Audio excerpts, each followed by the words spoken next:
Hi everyone, welcome back to the channel. My name is Nessa and I am an author from Toronto, Canada, and I publish under the pen name A.N. Sage. I write a lot of young adult, mostly fantasy and mystery and some cozy mystery in there along the way.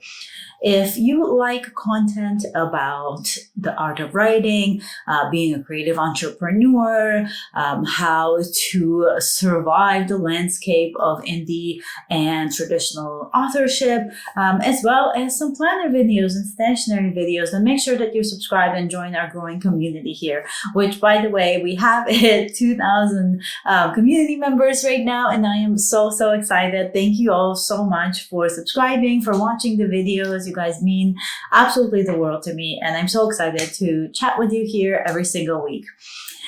Today we're talking about something pretty important, whether you're an indie author or traditional author, or a hybrid such as myself. We are talking about creating a publishing schedule, a publishing calendar, and some tips that I have of how you can go ahead and get started on creating one, as well as some tips on creating a calendar that makes the most sense for your life and for your writing style and who you are as an author. But before I get started on talking about today's topic for the video, I just wanted to do a quick shout out because something new is happening in our lives here in the Sage House. It has nothing to do with me. My husband is in the process of launching a pretty sweet t-shirt company. I'm actually wearing one of the samples that we just got in today. It's like a really soft cotton shirt, and this one is one of the embroidered shirts, and it says "Miss You Already," and I just love how teeny tiny the gold script is. I absolutely love these shirts. If he does have everything kind of ready for the launch, or at least his social media up, then by the time this video goes live, then I'll make sure to link it in the profile on the description, so you can go ahead and show some support. I am super proud of him. I do help him with some of the designs, being a designer myself, and I just love this little project that he's got going on. It's so creative and it lets him be creative, and I just love that we have another creative in the house now. It's not just me. Yay. But yeah, show some support if I have it in the description. The company name will be Way Strong Denim, and such a cool name, and he's got some really great designs. He does support a lot of artists, a lot of local artists too, so you'll see a lot of art on there that's pretty cool. So that's been happening here, but now to the topic of our video, and that is creating a book publishing calendar, book publishing schedule for yourself as an author.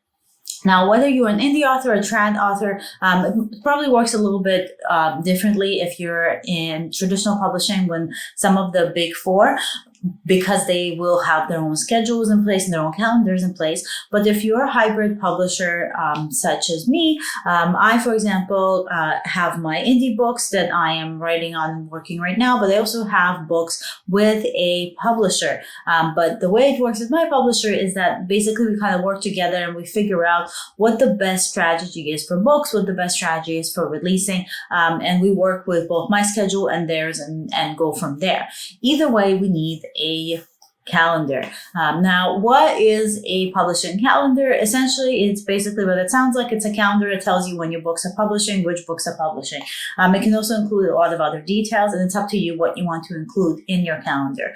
I get kind of an in-between as far as planning my calendar goes. I will have my publications in there and other things that we'll talk about. But when it comes to the nitty-gritty, I don't have that right away because I tend to get overwhelmed. So I just really need to know what books are publishing, what my due dates are for some of the major things. And when it comes to details, like specific appearances, for every single release, plans for release, I have those in a separate calendar. I have a release calendar, and that's a very different thing that I'll make a video about in the future. But today we're talking about just a publishing calendar. That means when your books are coming out. So how do you figure that out? So the first thing you need is a calendar.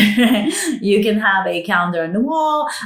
You can have a digital calendar. Usually for me, it's a combination of both. I do like to have a digital calendar because that is what I will send to my publisher.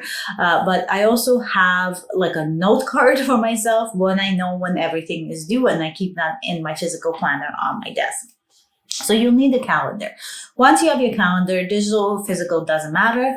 The first thing you want to do is mark off any personal and no work days. So if you're going on vacation, if you have birthdays, if you know that Christmas is hectic for you or something like that, make sure you block that off, because that's going to be time when you don't want to be releasing anything, and you also won't be writing probably during that time. So that goes towards your days that you can actually be writing.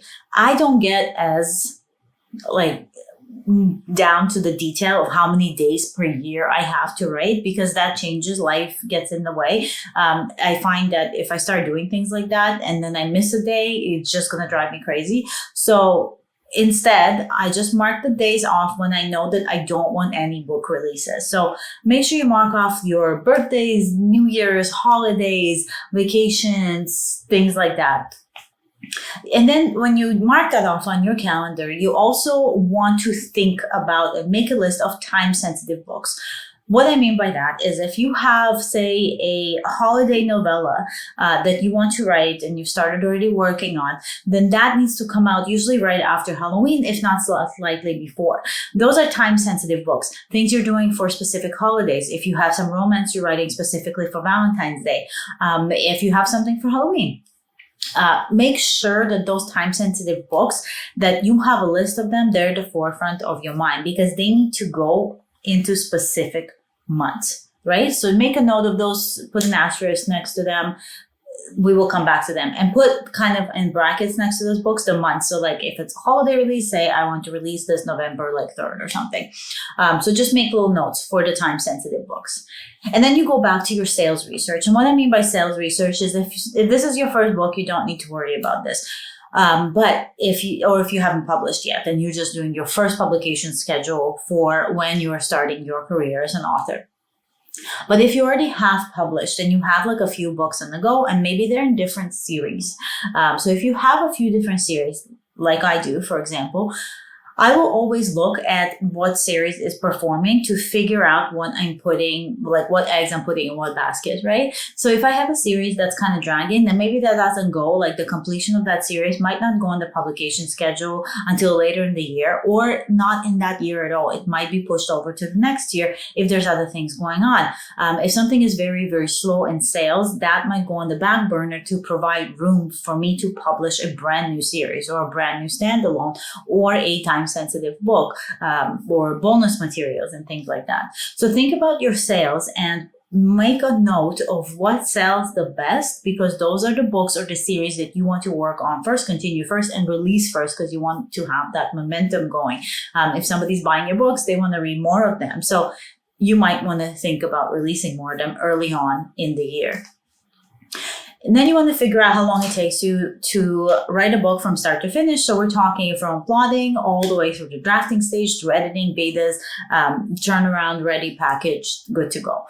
If it takes you about, let's say, 3, 4, 5, 6 months to get a book ready from start to finish, if it takes you 6 months, then you know that you're probably only releasing 1 or 2 releases every single year. If you already have something started, for example, or a few books started, it might take you a little bit less. So you figure out how many books you can release in a year, because then you can figure out when you're releasing them.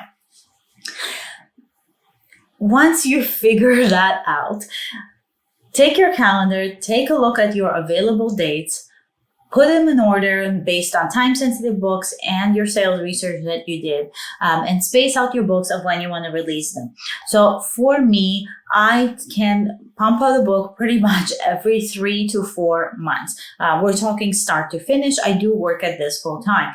So I can get a book ready 4 months for sure, usually 3 months for me to get it to my publisher, and then a few more months on their end, or however long it takes them. But on my end, it takes me 3 months at the minimum. So if we're looking at the minimum, which I don't, I look at the maximum usually, which is 4 months. 4 months is the longest that it would probably take me to release a book. That means I can release 3 books, 3 full novels in a year, or 3 books plus a novella. So I will take a look at that, factor in the time sensitive, and I will divide up my year depending on where I am currently in my writing process. So I'll say March I can release 1 book, and then June another, and so on, and whatever it is that I have And then let's say in November, I'm going on vacation, so I don't want any releases in November because they take a really long time for all of that. So put down where you want your releases to go. Figure out the date you want it to go. It's not as, I guess they used to say that Tuesday is the day that you really want to be releasing, but to be honest with you, like Tuesday now is when trad usually releases. So if you want to compete with trad, you might want to think about releasing on a different day than the Tuesday. Also, you don't want to release during big holidays, like obviously during like Christmas, Boxing Day, things like that. Nobody's buying books. So think about things like that, and put down on the dates when you want to be releasing. They're not set in stone. You can change them, but it gives you a good idea for like setting up pre-orders and just something to work towards. Once you already have your books on your calendar, your actual big release, these are the big actual release dates, start blocking off the other big stuff. So things like when you're drafting. So if you say, you said that in March, I want to release end of March, this book, you will probably be drafting it between January and February, probably earlier on. You'll probably be drafting it November, December, the year before, but you get what I mean. Figure out when you're drafting and block that out for that specific book. This is where color coding comes in very, very useful, especially if you're doing digitally. It's nice to see like all the colors for every book. Going to give yourself a map to work with. You want to block off when your edits are due. So you might need to send it to an editor, and then your editor, like you get an editorial letter. Once that editorial letter comes in, you have a couple of weeks or however long they give you. So figure out when those dates are. If you're doing betas, if you're giving your book to betas before you send it to your editor, then maybe figure out when you need to submit to the beta. Put all of this on the calendar. These are like the big non-negotiable things that you should be putting in on your your editorial or your publishing calendar. If you want, you can add other details after. This is like the sprinkle on top, the extra details. You can have a separate calendar for each book for all these details, or you can add it to this particular publishing calendar. Things like covers. When should you be thinking about getting a cover? As a cover designer, word of advice, earlier is always better, even if you don't have the book finished, because cover designers tend to get booked up. Some get booked up a year or two in advance. If you have a specific designer in mind, contact them earlier on. You don't need to have a specific page count. I hear this question a lot. Do I need a specific page count? Or I don't have my page count yet, so I don't have my blurb yet, so I don't know how to get my designer booked up. Most legitimate designers can work with placeholder copy. They can work with placeholder page counts. They can work with pretty much placeholder everything except the actual design of the cover itself. Because then in the end, you will give them your specific page counts and all the details, and your final print files will get resubmitted anyways. So get your covers. Figure out when you need them by. If you're doing big blitzes, cover releases, things like that, you might have a specific date when you want your covers done. So put that on your calendar. When you're sending out ARCs, or when you're making ARC announcements, put that on your calendar. If you have any kind of announcements at all that you want to mention about the book, let's say your pre-order announcement, put that on your calendar. If you have signings for after when the book is released, if you're booking some signings, book signings, whether it's virtual or in different stores or in events or conferences, put that on your calendar. If you have group takeovers, this is what I mean. All of these stuff, it takes time. So you want it on your calendar because that's time you're spending on this other stuff and not writing your next book, right? So that goes into blocking off your non-writing time in a way as well, even though you're dealing with book stuff. But all of these details is what I meant by you might want to have a different calendar, which is what I have. So on my main publishing calendar, I have my release dates. I have when things are due to my editor. I don't counter in when the editorial letter comes in, when all of that gets done. All I have is release dates, when the edits are due, and when my covers need to be done and submitted. Or if I'm working with a cover designer through my publisher, then when that comes in and when I can do that. For the nitty gritties, which I just mentioned, all that little stuff, because that can really, really like make for a calendar that kind of gives you a headache and gives you anxiety. I have separate calendars for every single book. And in those calendars, I will put things like group takeovers with links and notes and all of that, signings, ARCs, different documents that are linked, Google Docs and things like that. So every single book gets its own little digital map of things. Because everything is done digitally now, the only thing I really need in my actual planner that sits on my desk is the date. So I know that by this date, I have to submit my book, which was self-edited, has gone through betas, the whole thing, to my publisher, for example. Or I have to submit my book and have it done, and it's going through an editor that I hired, that kind of stuff. And then the big release. So that's really all I need to have in my calendar that is on my desk. And then the small stuff like covers, arcs, takeovers, signings, all of that, that goes on a separate digital calendar for every single book. And that is how I create a publishing calendar, and what my tips are for you for creating a publishing calendar. It sounds like it might be a lot, but it actually is a really, really fun process to go through because it gets you excited about your books. It gives you something to work towards, and it gives your books life, right? So it now your book is no longer just in your head, but you have specific dates and things and ways to measure your success. So it creates your book into almost like a SMART goal. So it becomes very measurable and you have actions to work towards. So I hope you guys found this useful. If you have any questions about doing a publishing calendar, do let me know in the comments. If you have any other questions about any other video that you want me to create, then make sure that you comment and I will put it on the schedule. I always want to make videos that you guys want to see.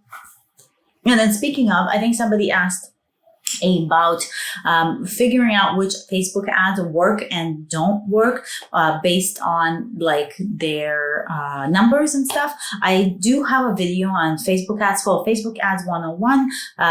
It is probably going to be linked in the description. Hopefully I don't forget. But it's very detailed ads, Facebook ads kind of platform, get to know it, see what you're going with and how I set up my Facebook ads when I run them for my books. There is a section there where I talk about what works and what doesn't. So if you missed it, make sure that you rewatch that section as well. And I will try to make a short, but it's kind of difficult to make a short video about numbers and stuff because I have to film the screen and it gets like really wonky. So it's probably better if you rewatch the videos, but I can do like a quick short video for tips and stuff. So if that was you that commented, then if you're watching, then there you go. Here's some information. I will try to make a short for you and see if it works. But if not, just go back and rewatch that video. And I think towards like the end of the video, there is very specific information on what I talk about, CPMs, and which one works and which one doesn't, impressions and things like that. So anyways, hopefully you guys found this video helpful. As always, I hope you're enjoying the summer. It's been a great weather over here. The kind of excessive heat has calmed down and now we just have summer weather. And we're actually going to a cottage next week, which I'm super excited about. But it also means that there won't be a video next week because I will be away. It's my first kind of trip without the baby. It's not far. It's only a couple of days, but very nerve-wracking. I will be way too anxious to do a video, and also I won't be around. So no video next week, but make sure that you are subscribed so you don't miss the notifications for when a new one does come out. And with that, I bid you guys adieu, and I hope you stay magical, and I will talk to you in 2 weeks. Bye.